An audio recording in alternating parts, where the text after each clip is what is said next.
My name is Jim Thomas, and welcome to the Fitness Management Update. Our topic today is marketing mistakes made by gym owners. Now, when putting this together, we could talk all day about marketing mistakes that we see made. One of the secrets to marketing really is taking massive, determined, consistent action to really make sure you become omnipresent in your community, in your area. This is just a small section of one of the areas where we see mistakes made. We'll have some additional information, in future videos about different things that can be addressed. But let's talk about a few of these. And this one we see all the time. Number one is failure to have a mobile-friendly website. These websites that a lot of clubs build, and there's a lot of issues a lot of times with these websites. I mean, you want them to be lead generators, not an online brochure, but certainly they need to be mobile friendly. They have to be, properly viewed on a smartphone, on a tablet, not just, on a computer. That's number one. Make sure that's done. Make sure that's done properly. Number two, a failure to blog. I mean, blogging has so many benefits, and this costs you nothing to do. The number one thing about, blogging on a regular basis, and, do it 2 to 3 times a week. Do it every day. It can be 100 words. It can be 300 words, but, do it frequently. Because the more you blog, the more information you put on your website, this keeps people on your site longer. Okay? And that's what you want. You want to attract more people there, and you want to keep them there. Blogging is a great way to do that.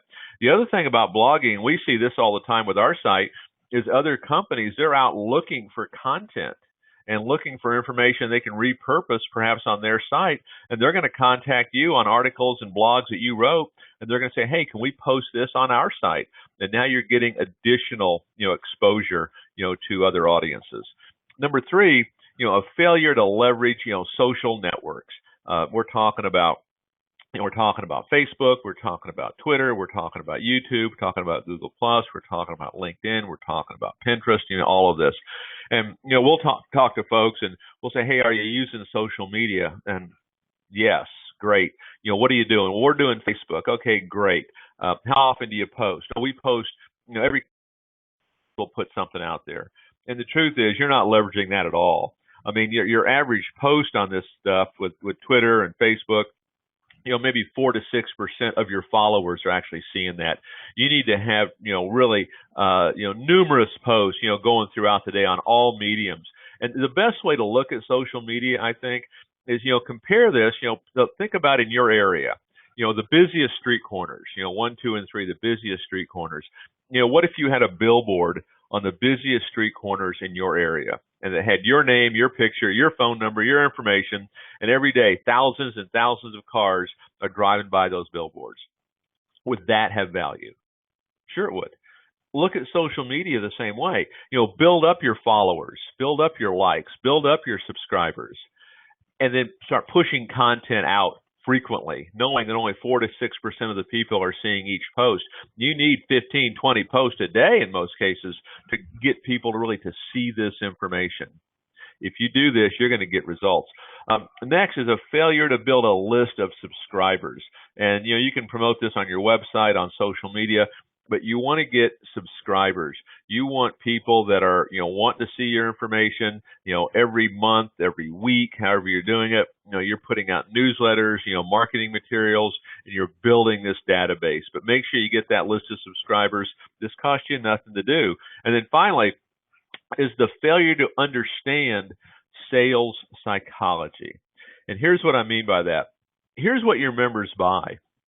They're buying solutions. They're not buying the price. They're not buying the features. They're buying the solution. They're buying the answer to their problem. And when you look at your business, don't just look at it like the fitness business. Look at this as the entertainment business. And this will change the entire dynamic of what you're trying to do. And this is going to really work its way into, really understanding, what is your unique selling position? What makes you different? Okay. And I'll tell you this, in a lot of clubs that we talk to, simply by understanding that sales cycle and selling solutions, many times that's what's going to make you different, and really is what everybody should be doing. My name is Jim Thomas, and this has been the Fitness Management Update.